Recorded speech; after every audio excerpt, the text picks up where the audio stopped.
बोले गोविंद भगवान की जय। गोधाम में राधा जी की गोद में सुखदेव भगवान खेल रहे थे। आज राधा रानी ने कहा कि हे सुखदेव, तुमको धरती पर बेटा जाना है, तुम धरती पर जाओ, भागवत का जन जन में प्रचार प्रसार करोगे और सब लोग गोविंद के प्रिय होंगे। हमारा आपका काम बनेगा, मेरा भी काम बन जाएगा। चूंकि मैं उनकी अंतरंग भक्ति हूँ। राधा स्वामी, राधा है आत्मा, अस्वामी है परमात्मा। कहा कि नहीं भैया, अभी यहाँ हूँ तो तुम्हारे नाम की माला घुमा रहा हूँ, अब यहाँ से चले जाएंगे धरती पर तो विष्णु की माया है और पकड़ करके जकड़ लेगी और जो दो चार माला चल रही वो भी चली जाएगी।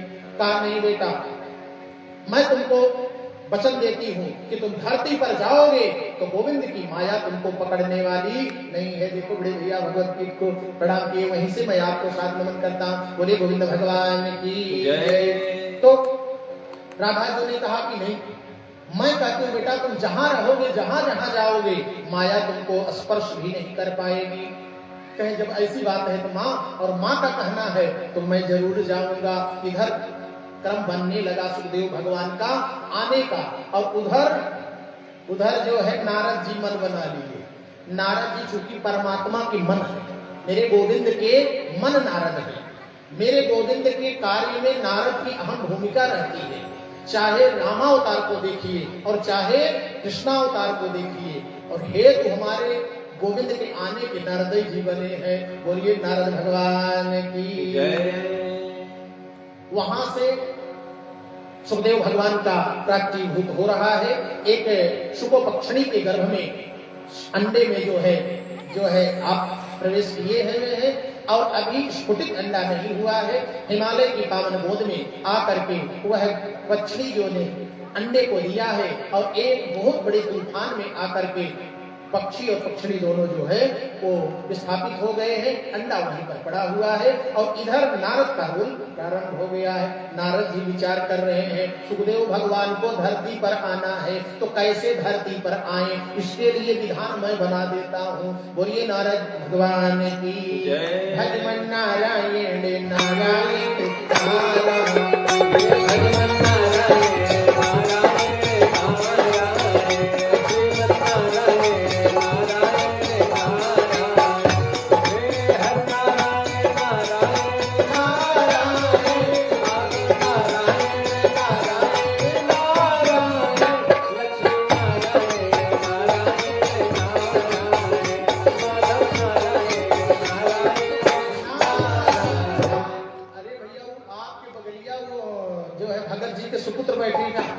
बर्फी वाले भले आराम खिलाओ भले हाथ उठा करके देखे, अब इनकी इतनी बढ़िया बर्फी है, मेरे ठाकुर जी को बड़ी प्रिय है। चलिए, अच्छा आ गई थी, अच्छा आएगी, चलो कोई बात नहीं है। अच्छा, आपका बर्फी मिष्ठान बनाना सुफल हो गया बेटा कि आपके हाथ का बनाया हुआ मिष्ठान मेरे गोविंद को भोग लगेगा। बोले गोविंद भगवान की। अरे मेरे गोविंद को मीठा बड़ा प्रिय है, मक्खन बड़ा प्रिय है ना। माखन बहुत, मिश्री माखन और मिष्ठान बहुत बढ़िया खाते हैं ना। लेकिन उसमें अगर प्रेम है तब नहीं। दुर्योधन तो कहा कि मेरे यहाँ सब कुछ बना है, कहाँ जा रहे हो उधर काका की तरफ। मैंने काका को निकाल दिया, मैंने काका को महामंत्री पद से निकाल दिया है। बुजुर्ग काका के, कहाँ चले जा रहे हो तुम? कहा तो कहाँ जाऊं? कहा मेरी तरफ चलो, 56 प्रकार का व्यंजन, 56 प्रकार के व्यंजन मैं बनवाया। खोवा खान खीर खस्ता खोरमा खजूर खाजा नरसा समोसा सेव सेवड़ा सोहार है, गुजिया गुलाब जामुन बुनिया मिर्ची काजी भाजी भाती भात की सलोनी रसेदार है, पूरी पूरी पाकड़ कचौड़ी कड़ी बड़ा बड़ी लूली लड़ी ताजी कुरकुरी कचौड़ी काजी चोखा चटनी अचार दमालू हम बनवाए, कचालू हमारे यहाँ बनी है। तुम्हारे का जितना तुम गिना डाले एको नहीं हमको प्रिय है। अरे सब सो ऊंची प्रेम सगाई, सब सो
प्रेम भगवान को पूर्ण कर देता है। और उस प्रेम में करुणा है। कौन सा प्रेम परमात्मा के पास पहुंचता है? जिसमें करुणा है और जो सत्य से बधा हुआ प्रेम हो, सत्य से बधा प्रेम हो और करुणा जिसके अंदर भरी हो, वो मेरे गोविंद को मिल जाता है। बोलिए गोविंद भगवान की जय। और नारद जी विचार कर रहे हैं कि मैंने अपने पिताजी के यहाँ झगड़ा लगवा चुका हूँ, ब्रह्मा जी ब्रह्माणी में मैं एक बार झगड़ा लगवा चुका हूँ, और क्षीर सागर में मैं झगड़ा लगवा चुका हूँ, लक्ष्मी जी में और नारायण श्री हरि में मैं झगड़ा लगवा चुका हूँ। केवल एक जगह मेरा झगड़ा नहीं लगा है, वो कौन है? बोले भूत भाव भोले भंडारी महाराज की जय। नारद जी चल दिए कहाँ? परम रम्य गिरिवर कैलासो, जहाँ सदा शिव उमा निवासो। बोलिए भूत भाव भोले भंडारी महाराज की जय। नारद जी पहुँच गए। भजमन नारायण नारायण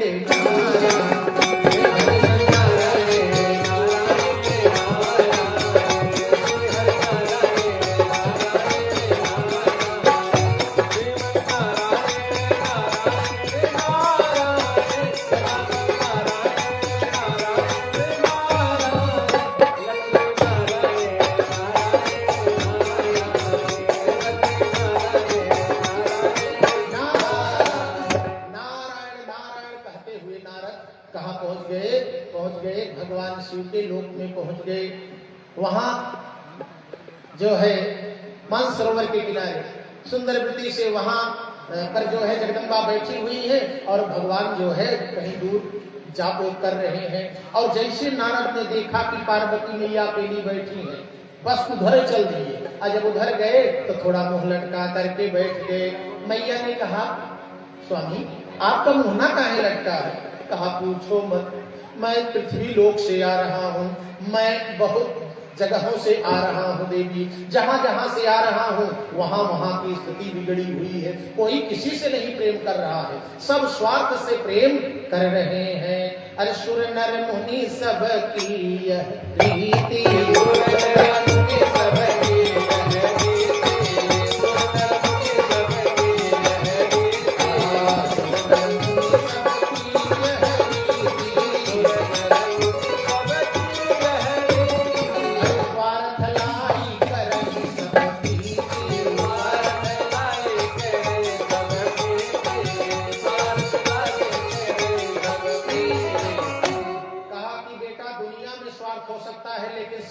स्वार्थ नहीं चलता, यहाँ प्रेम चलता है।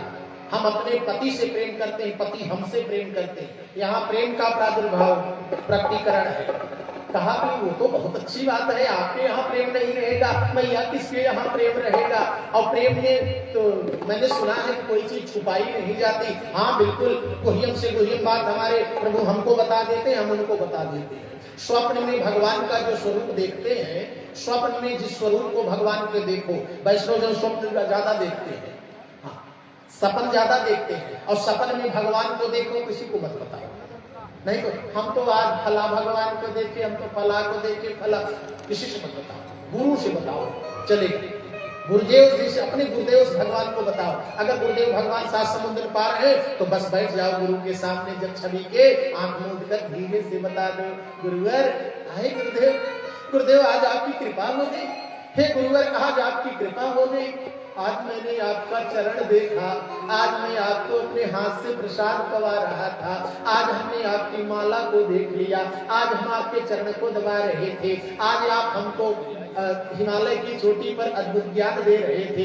भगवान गुरु के सामने आंखें सजल हो जाए संजय बाबा, इसलिए गुरु की छवि के सामने गुरुपादोदकम सदा पानम, गुरु मूर्तिम सदा ध्यानम, गुरु नाम सदा जप। गुरु का नाम सदा जपना चाहिए। गुरु उच्छिष्ट भोजनम, गुरु पादोदकम सदा पानम, गुरु उच्छिष्ट भोजनम, गुरु मूर्तिम सदा ध्यानम, गुरु नाम सदा जप। गुरु के नाम का स्मरण करना चाहिए। पार्वती ने कहा, नारद हमारे तो प्रभु ऐसे हैं कि हमको सब कुछ बता देते हैं, यहाँ भेद नाम की चीजें नहीं है। कहा हाँ माँ वो तो ठीक है, लेकिन माँ एक बात बोलूं, भगवान के गले में एक मुंडों की माला है, कभी पूछा कि ये मुंड की माला किसकी है जो आपके गले में है? कहा पूछा तो कभी नहीं। कहा पूछा नहीं तो प्रभु ने बताया भी नहीं। कितने दिन से भगवान के गले में मुंड की माला है और आपसे छुपा लिए, आपको नहीं बताए। अच्छा नहीं बताए होंगे, अच्छा मैया मैं चलता हूँ। माँ का चेहरा बदलने लगा, जान गए हमारी दवा काम कर गई है, हमारा इंजेक्शन काम कर गया, हमारे जो डोज में दिया मैया को ठीक हो गया। अच्छा चलो इतना कह करके नारायण मैया नारायण इतना कहकर अब माँ का चेहरा उतर गया और जा करके भोले बाबा से कहे नारद जी प्रभु की जय हो, प्रभु की जय हो, मैया जल्दी से बुलाई है, जरा घर चले जाइएगा, हम तो चले भजन करने। भजमन नारायण नारायण नारायण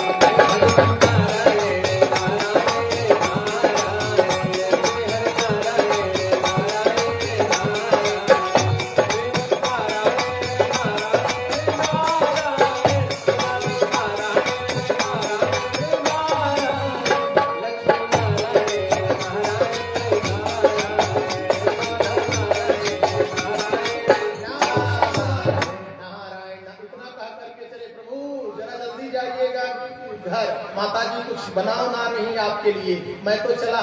भगवान सोच में पड़ गए, आज कौन सा व्यंजन बन रहा है कि नारद के द्वारा संदेशा आ रहा है। भगवान सोचे कि कुछ गड़बड़ जरूर होगा। अब जिसके घर से नारद निकल आए, अब जिसके घर नारद पहुंच जाए, सुने हैं आप लोग बात फलाने के बाद जी क्या है बाबा, वो बहुत बड़ा नारद है, वो बहुत बड़ा। अरे जहां चले जाए वो, अगर खड़मंडल घर है, तू मैं हो रही, झगड़ा हो रहा है, अब नारद जी पहुंच जाए तो हंसता खेलता घर हो जाएगा, और हंसता खेलता घर रहे।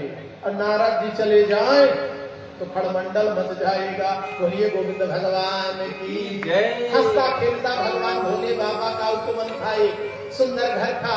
जब भगवान आते थे आरती लेकर के, गौरा माई जो है आ करके भगवान की आरती उतारती थी, लेकिन आज जैसे भगवान आए मुंह लटका हुआ है। जब जान गए कि मोटा मोटा कैसे पहनी है, आज कुछ अलग ही दिख रही है, आज मेरी पत्नी को क्या हो गया है। भोले बाबा जान गए कुछ गड़बड़ है, कुछ दाल में काला है। जैसे आए पूछे तो मुंह लटका करके मैया ने कहा पूछो मत, मैं जान गई हूँ तुम कितने काले हो। कहा क्या हुआ? कहा मुझसे झूठ बोल दिए। अच्छा कौन सी झूठ बोल? अरे ये बताइए कि आपके गले में मुंड की माला है, तो ये किसकी माला है, कौन सी माला है? कभी इसके विषय में बताया? कहा देवी आपने तो पूछा ही नहीं। कहा अब तो पूछ रही हो, बताओ ये माला कब की है, किसकी है, किसके मुंड की है। कहा देवी जितनी बार आप इस शरीर का परित्याग करती हो, इस शरीर से इतना प्रेम हो गया है कि आपके मुंडों की माला बना करके मैं अपने हृदय कंठ में जो है लटका लेता हूँ। बोलिए गोविंद भगवान की।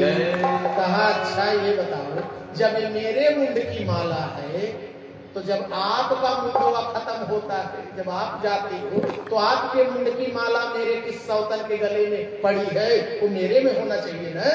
तो वो कहाँ है? कहा वो तो मैं तो शरीर छोड़ता ही नहीं। कहा क्यों?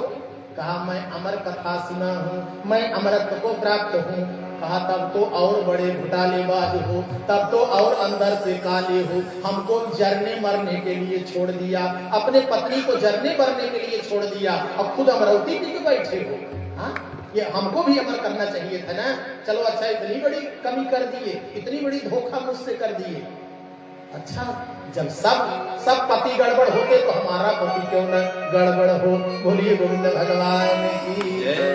कुछ नहीं, अब मैं संकल्प लेती हूँ जब तक मुझे अमर नहीं कर दोगे तब तक मैं जल जलपान ग्रहण नहीं करूंगी। सबसे बड़ा हट हो गया है, 4 हट में सबसे प्रबल हट है। एक राज हट होता है, एक योग हट होता है, एक बाल हट होता है और एक क्रिया का हट होता है।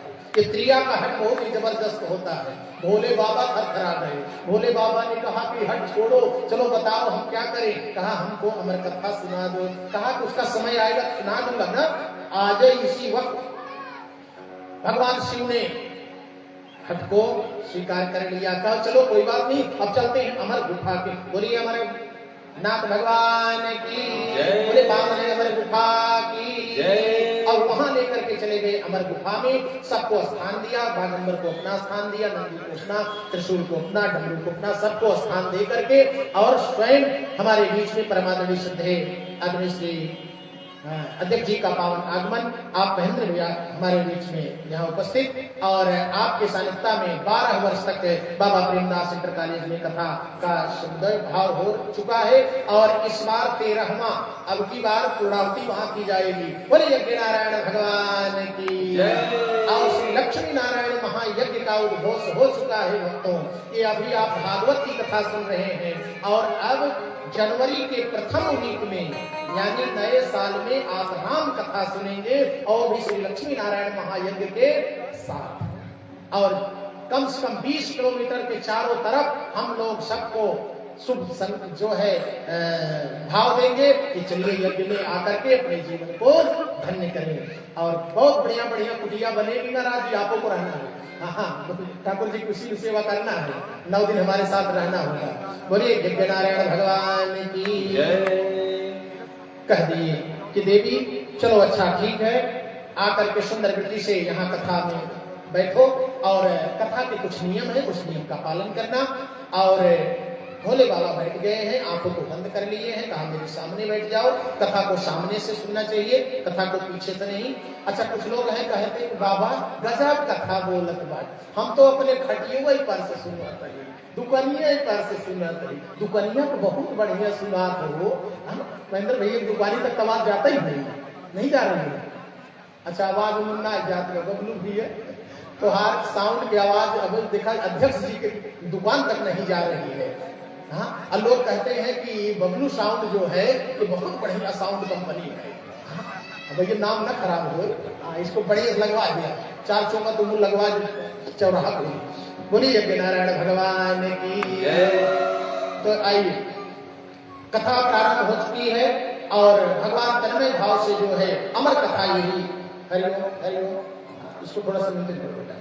बोले गोविंद भगवान की अमर कथा का प्रतिपादन करने जा रहे हैं बहुत भाव भोले बेटा। बोले बहुत भाव भोले भंडारी महाराज की जय। बोले जगत जगदम्बा पारंबा मैया की जय। मैया बैठ गई है लेकिन मैया के मन में थोड़ा सा संक्षिप्त भाव हो गया है, इसलिए पूर्ण कथा नहीं हो पाएगी। कथा उसको मिलती है जिसका ध्यान, जिसका कान, जिसका गान, जिसका ज्ञान, जिसका स्थान पवित्र। ये 5 चीजें बड़ी पवित्र होनी चाहिए। कान भी पवित्र, इस कान से सुनो, इस कान से निकाल दो, क्या कान से सुनो, अंदर उसको आत्मसात कर लो और बड़े ध्यान से सोता वक्ता ज्ञान में कथा राम कई ज्ञान भाव से सुनना चाहिए। उस भाव से एकदम बिल्कुल तन्मयता के साथ उसमें लगे रहो। एक क्षण के लिए परीक्षित जी को जब कथा सुना रहे हैं तो 4 दिन की कथा सुनाए तो बीच में बोले सुखदेव भगवान, परीक्षित 4 दिन बीत गया है राजन, अभी आप एक बूंद पानी नहीं हलक में जीवा पर डाले हो, कैसे श्रोता तुम हो?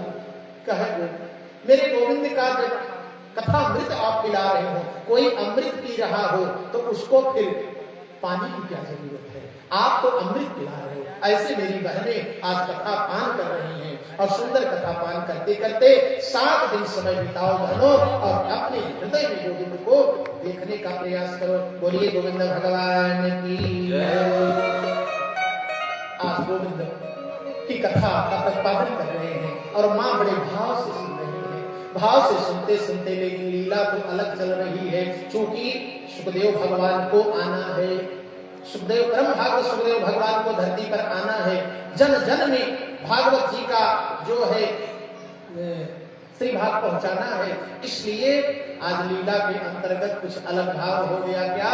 जगत जननी जगदम्बा पारंबा को नींद आ गई, नींद आ गई और उधर पीछे जो है वो अंडे में सुखदेव भगवान बैठे हुए हैं और तब तक बिल्कुल एकदम बिल्कुल भाव में हो गए। उसी अंडे के अंदर में बैठ करके भगवान गोविंद के श्री नाम का स्मरण और कथा दोनों चल रही है। बोलिए गोविंद भगवान की है। बड़े भाव से सुन रहे हैं और इधर हुंकारी भर रही है। अच्छा हुंकारी जानते हैं? हाँ, जैसे पहले हम लोग छोटे छोटे थे हो संचालक भैया तो हुंकारी भरते थे, बुढ़िया माई के पास जाते थे, बुढ़िया माई जरा वो कथा सुना दो, किस्सा सुना दो, कहानी सुना दो। बुढ़िया माई कहती थी कौन वाली सुनाई? वो नेवरा वाली सुना दी ना, सिरवा बघवा वाली सुनाई ना, तोता मैना वाली सुनाई ना, हीर राझा वाली सुनाई ना, कौन सी सुनाई? तो दीदी उदी कहती थी कि रानी सरंगा सदाब्रिज, रानी सरंगा सदाब्रिज की कथा सुनाओ। 80% लोग नहीं जानते, ये बुजुर्ग लोग जानते होंगे। हाँ, रानी सरंगा सदाब्रिज की कथा सुनाओ। और उसमें जानते हैं बुढ़िया माई थोड़ा ताली बजाती थी, थोड़ा झूमती थी, इसलिए हम लोगों को अच्छा लगता था। अरे ऐसन किया तू कट भैया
भरने लगे।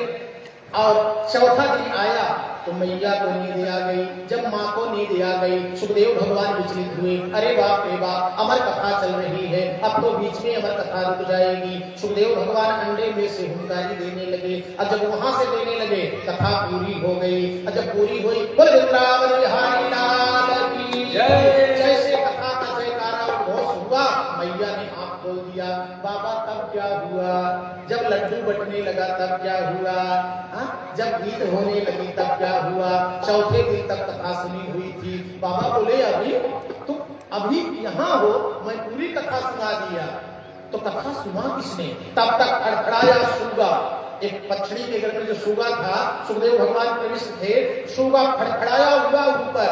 भगवान ने देखा और अपने त्रिशूल को आदेश दिया, त्रिशूल कहाँ हो? जल्दी से देखो। यद्यप कथा सुनना अच्छी बात है, लेकिन ये पीछे से कथा सुना है, चोरी से कथा सुना है, और सामने बैठ करके कथा सुनता, अनुराग से मैं कथा उसको सुनाता, उसका अनुराग मेरे में, मेरा उसमें लगता, और एक चोरी से सुन लिया।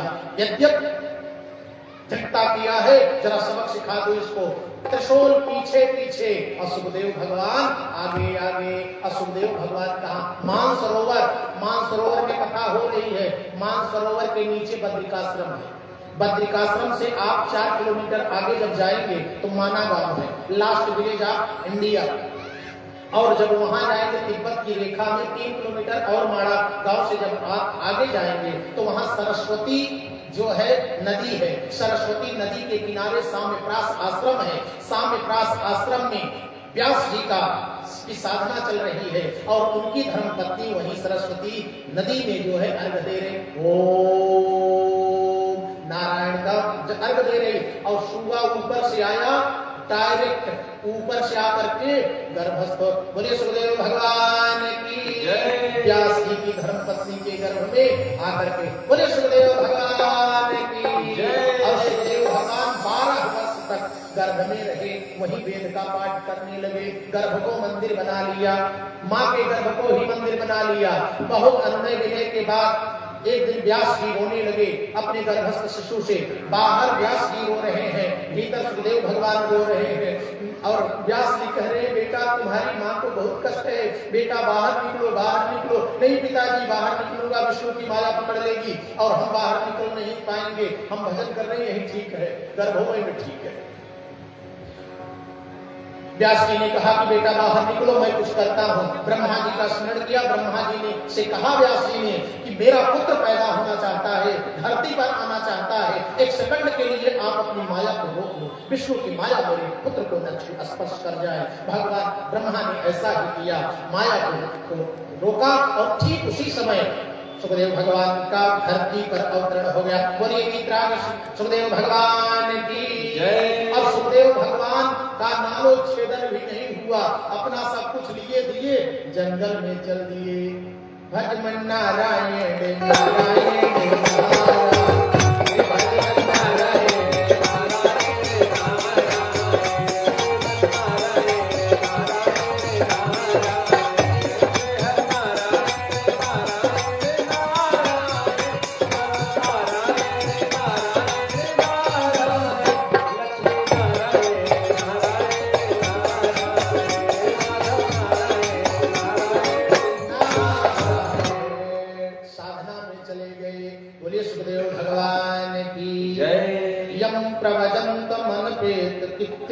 द्वैपायनो विरह का तरया जुहाव पुत्रे तु तन्मतया तरगोविद निष्टम सर्वभूतम हृदयम मुनिमान तोस्मि। बोलिए सुखदेव भगवान की जय। सुखदेव भगवान आगे आगे जा रहे हैं, पीछे से व्यास जी पुत्र कहाँ जा रहे हो, पुत्र कहाँ, रुदन कर रहे हैं। वो तो एक वृक्ष मिल गया, वृक्ष ने जो है व्यास जी को रोका। व्यास जी एक मिनट रुक जाओ, कहाँ चले जा रहे हो पुत्र मोह में, तुम मुझे क्यों नहीं देखते? हजारों पुत्र मैं पैदा करता हूँ, एक भी मेरे साथ नहीं रहते, लेकिन मैं रुदन नहीं कर रहा हूँ। मैं और तुम्हारा पुत्र जा रहा है लोक कल्याण के लिए और तुम रुदन कर रहे हो। वहीं पर बोध हो गया, वहीं से व्यास जी साम्यप्रास आश्रम आ गए और सुखदेव भगवान की समाधि लग गई है। इस बात को यहाँ पर थोड़ा विश्रामित करते हैं और आगे चलते हैं परीक्षित के पावन जन्म में। बोले परीक्षित भगवान की जय।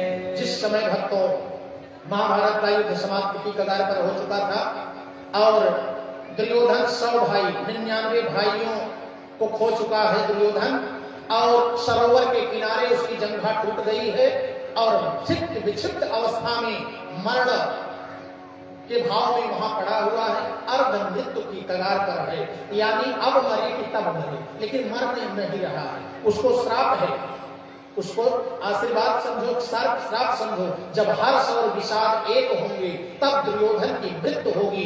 दुर्योधन मर नहीं रहा है।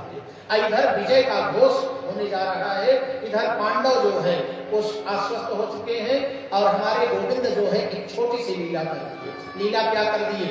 शिविर में गांधारी लेटी हुई है, गांधारी एक सपना देख रही है। गांधारी मैंने ये जान रही हो जो पट्टिया बांधी थी, देखिए जो पट्टिया बांधी। गांधारी दुर्योधन की माँ, धृतराष्ट्र की पत्नी। गांधारी ने एक सपना देखा, सपना देखा कि कुरुक्षेत्र में गई और कुरुक्षेत्र में सचमुच चली गई सपने में। और जब गई तो वहां क्या देखी? एक छोटा सा हरियर कंच बिरवा, एक लाल फल लगा हुआ है, बड़ा सुंदर लगने लगा। सोची कि मैं अपने पुत्रों के 100 पर विलाप करूंगी, लेकिन 99 को गांधारी ने देखा तो बीच में एक पौधे को देखा, पौधे में एक लाल फल लगा था।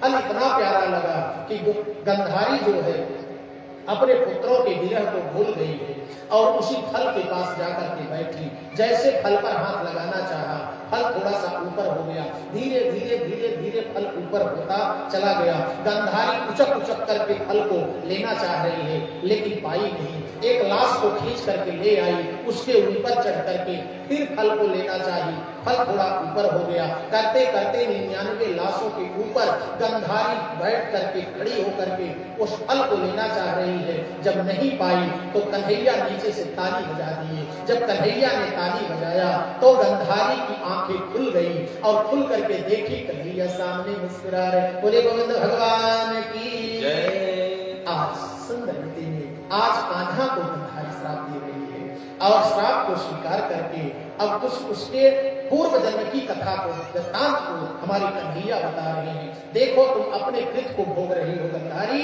ये तुम पिछले जन्म में क्या थी, तुमने पिछले जन्म में इनको पाया था और इनके साथ दुर्व्यवहार किया। आज वही तुम्हारे पुत्र फिर जिसके साथ दुर्व्यवहार किया वही पुत्र बन करके तुमको मिले हैं। 99 पुत्रों को तुम खो चुकी हो और एक पुत्र तुम्हारा देखो कराह रहा है और उस कराहते हुए पुत्र के पास अश्वस्थामा पहुंच गया है। अश्वस्थामा शाम का समय है, अश्वस्थामा पहुंचा। हे मित्र, तुम्हारा मैंने नमक खाया है और तुम्हारी आंखों में मैं आंसू देख रहा हूँ। बताओ अंतिम इच्छा तुम्हारी क्या है? तुम मरने जा रहे हो, बताओ अंतिम इच्छा क्या है? मैं तो मरूंगा नहीं, मैं अमर हूँ। अश्वस्थामा अमर है, मैं तो नहीं मरूंगा, लेकिन मैं अपने मित्र से एक वचन जरूर निभा सकता हूँ। इतना तो मैं पूछ सकता हूँ कि अंतिम इच्छा क्या है? दुर्योधन की आंखों में आंसू और प्रबल हो गए।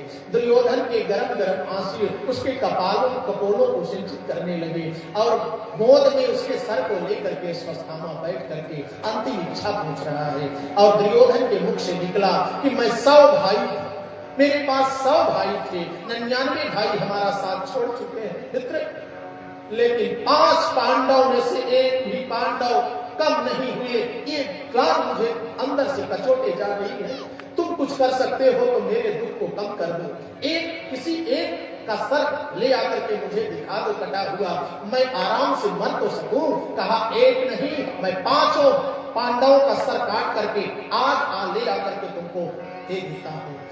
और काक उलों को न्याय से युद्ध करने की ठान लिया कि मैं ऐसा युद्ध अब रात में करूंगा कि अब ऐसे तो अकेले मैं जीत नहीं पाऊंगा, लेकिन एक मेरे पास विधा है कि मैं रात में सोते हुए पांडवों का सर ही काट करके ले आकर के अपने मित्र के सामने रख दूंगा।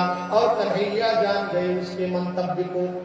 जाको राखे साइया मार सके नहीं कोई, बाल न बांका कर सके जो जग बैरी। जिसके पास कन्हैया हो, जिसके पास मेरे गोविंद हो, अनहोनी होनी नहीं होनी होए सो होए, अनहोनी को होनी में बदल देते मेरे गोविंद। इसलिए गोविंद का साथ कभी जीवन में न छोड़ो, क्योंकि अनहोनी को होनी में वो बदल देते हैं। विजय उत्सव मनाने के लिए 5 पांडवों को बुला करके अन्यत्र ले जा रहे हैं। ये स्थान ठीक नहीं है, चलो।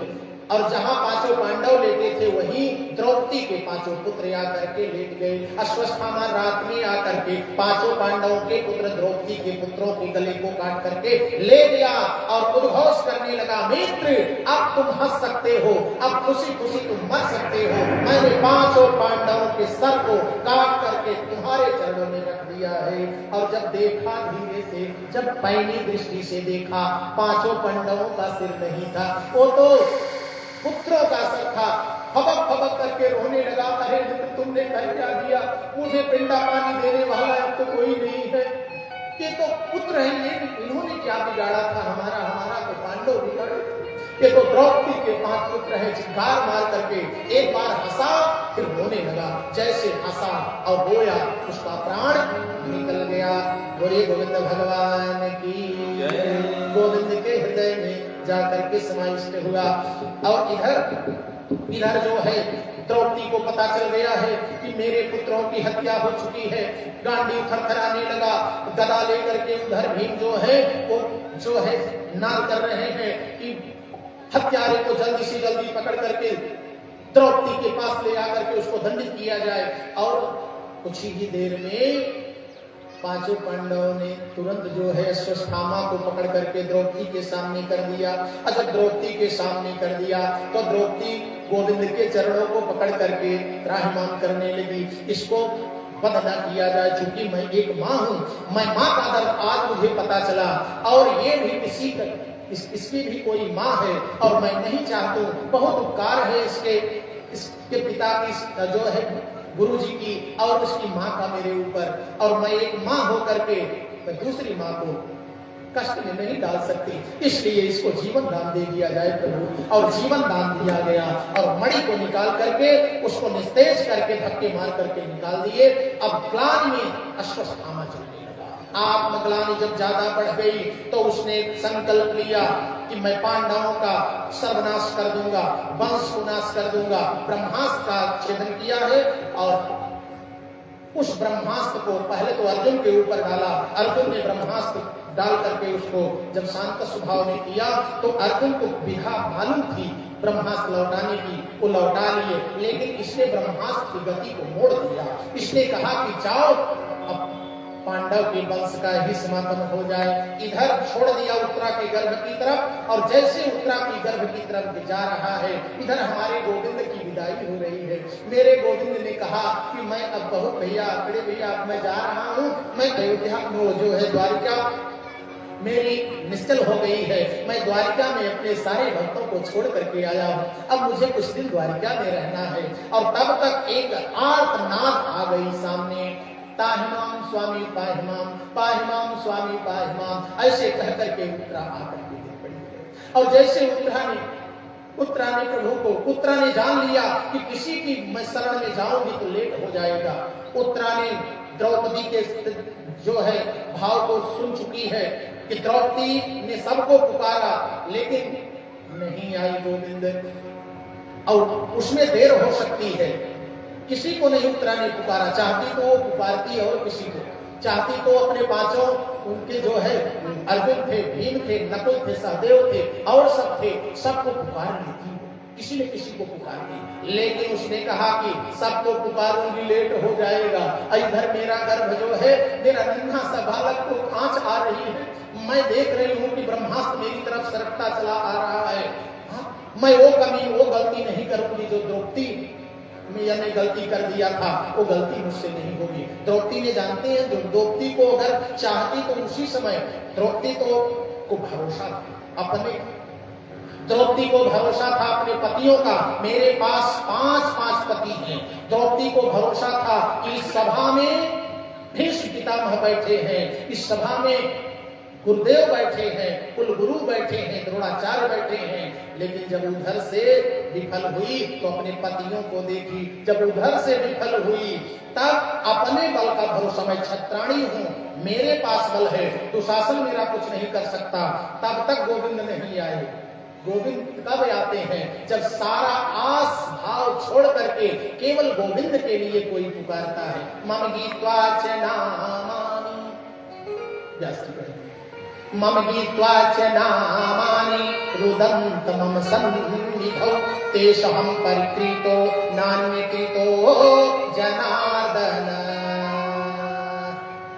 द्रौपदी सोचती रही, एक से एक सब छत्री, सबकी अखियाँ झपी सोचन लागी, अरे चारों ओर निहारी द्रौपदी आपन धीरज होवन लागी। अरे नेत्र बड़े बड़े, गाल बड़े बड़े, मोती बड़े बड़े होवन लागी। अरे द्वारिकाधीश द्वारिकाधीश, द्वारिकाधीश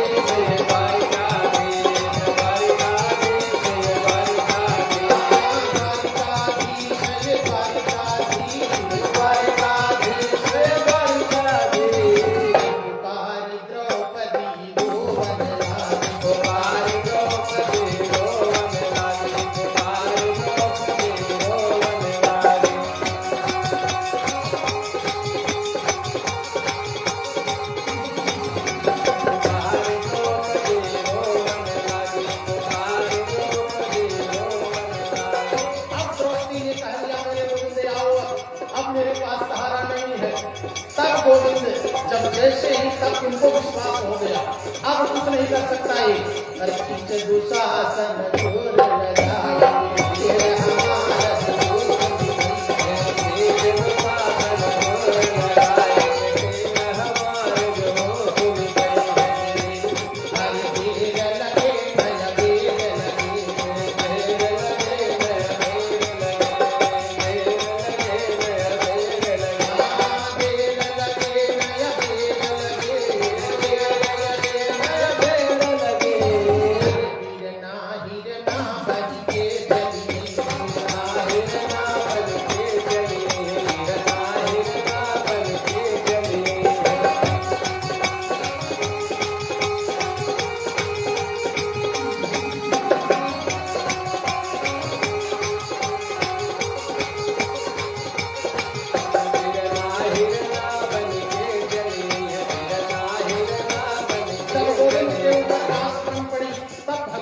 तुरंत आ जाना पड़ा वहां, तुरंत वस्त्रावतार भगवान लेकर के आकर के द्रौपदी को संभाल लिए।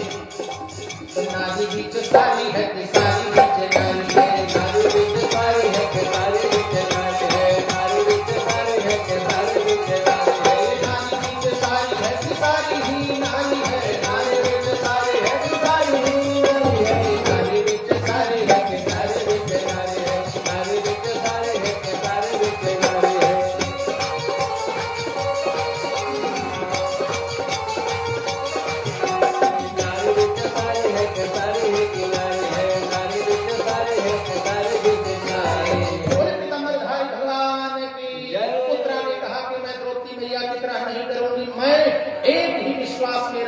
मेरे गोविंद मेरे सामने हैं तो मैं किसी के चरण में नहीं, शरण में नहीं जाऊंगी, मैं गोविंद के शरण में जाऊंगी। तुरंत गोविंद के शरण में उत्तरा लेट गई है, और प्रभु मुझे बचा लो प्रभु, ये देखो मुझे मत बचाओ प्रभु, मेरे नन्हे से गर्भ को बचा लो प्रभु।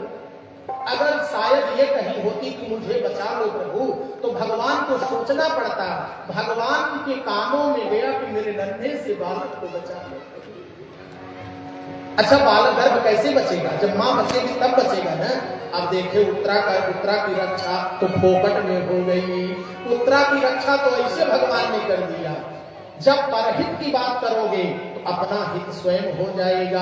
इसलिए जीवन में अपने हित की बात कभी मत सोचना, पराये की हित की बात सोचना, पराये के लिए बात सोचना। उत्तरा ने अगर कहा होता मेरी रक्षा करो, तब तो बात अलग हो जाती। उत्तरा ने कहा प्रभु मेरे गर्भ की रक्षा कर लो, आपका भजन हो करेगा।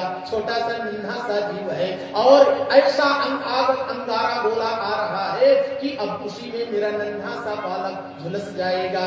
तुरंत जो है भगवान ने देखा उत्तरा के रूप रंग को, तुरंत कहा कि देवी एक काम करो बिटिया, तुम अपने बालक के स्वरूप का चिंतन करो, मैं देखता हूँ। तुरंत भगवान अमुष्ट भाव लेकर के उत्तरा के गर्भ में प्रवेश कर गए। बोलिए गोविंद भगवान की। चतुर्भुजी रूप लेकर के भगवान शंख चक्र लेकर के आज नन्हे से परीक्षित के सामने भगवान आ गए, और भगवान ने धीरे से परीक्षित के सर को सहलाया है। माँ के गर्भ में सुंदर रीति से परीक्षित भगवान को देख रहे हैं। क्या देख रहे हैं? उसी मूर्त, आइए उसी मूर्त का अवलोकन करें और आरती की व्यवस्था करें। आज नन्हे से परीक्षित भगवान अपने गोविंद को देख रहे हैं। अरे मोरवा मुकुट पहिने आए सांवरिया, मोरवा मुकुट पहिने आए सांवरिया, मोरवा मुकुट पहिने आए सांवरिया, मोतियन गले पीछे हार हो, मोतियन गले पीछे हार हो, मोतियन गले पीछे हार हो।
माँ के गर्भ में दो दो लल्ला है, एक भगवान छोटे से लल्ला बन करके दिखाई दे रहे हैं और ये स्वयं परीक्षित है। धन्य है वो माँ जिसके गर्भ में स्वयं नारायण का प्रवेश हो गया। बोले उत्तरा महारानी की जय। आज अंधे से परीक्षित ने अपने आंखों को खोल दिया है। एक एक अबलात्मा विबलात्मा मुनि प्रयोगेंद्र जोगी यति सन्यासी जिस भगवान की छवि को नहीं देख पाते हैं, आज उस पावन छवि को, उस पावन रूप को आज मेरे परीक्षित अंधे से देख रहे हैं। माथे तिलक सोहे कानों में कुंडल, माथे तिलक सोहे कानों में कुंडल, माथे तिलक सोहे कानों में कुंडल, सुहासुर जगा की ज्योति हो, सुहासुर जगा की ज्योति हो, सुहासुर जगा की ज्योति हो।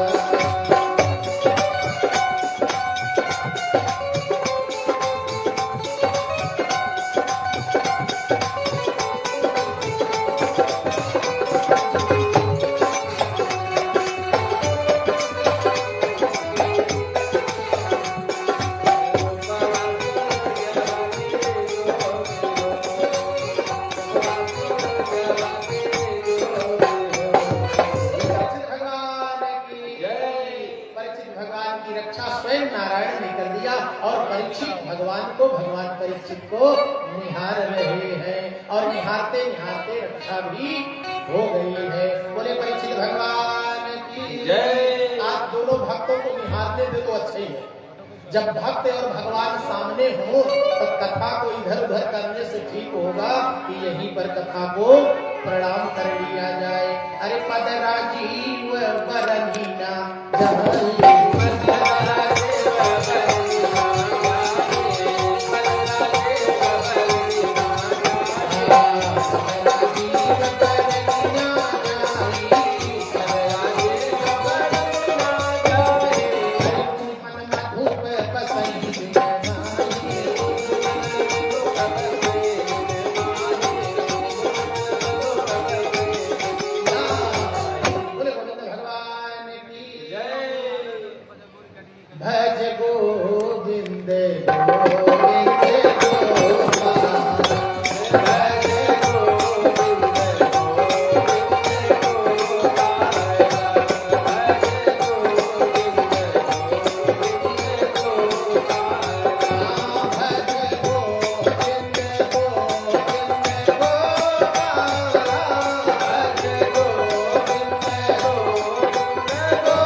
यहाँ तक की कथा को श्रवणपान किए और यही लालित्य भरी कथा अब यहीं से जो है कल तृतीय दिवस की कथा का प्रतिपादन किया जाएगा और कथा का समय बदल चुका है। 1 बजे से 5 बजे तक भगवान की कथा गाई जा रही है और आप सब 1 बजे 1:30 बजे तक तो जरूर आ जाइए ताकि 2 बजे से कथा प्रारंभ हो जाए। जब आप लोग जल्दी आएंगे तो जल्दी होगी, नहीं तो ऐसे 5 बजे से ज्यादा हम लोग कथा बोल देंगे। हाँ चलिए 5:20 होने जा रहा है। आइए सभी बहने खड़ी हो जाए, अपने सर पर कर्ली कर ले, थोड़ा भक्त सामने आ जाए। आइए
बोले गोविंद भगवान की जय। बोले मोरकुट बंशी वारे की जय। सांवरे सरकार की जय। बोले ब्रजधाम की जय। राधारानी ठाकुरानी की जय। श्रीमद् भागवत महापुराण की जय। बोले सनातन धर्म की जय। बोले आहुत समस्त देवताओं की जय। बोले आचार्य भगवान की जय। बोले गुरु भगवान की जय। बोले भक्त और भगवान की जय। भारत माता की जय। जय जय श्री राम नमः पार्वती पतये हर हर महादेव शंभो ओम शांति शांति सुशांतिर्भवतु। आरती को शीतल कर ले सभी भक्त आराम से बैठ करके जैसे इतनी देर 2 मिनट और आरती और प्रसाद लेकर के भवन को प्रस्थान करेंगे। जय श्री राधे जय श्री हरि।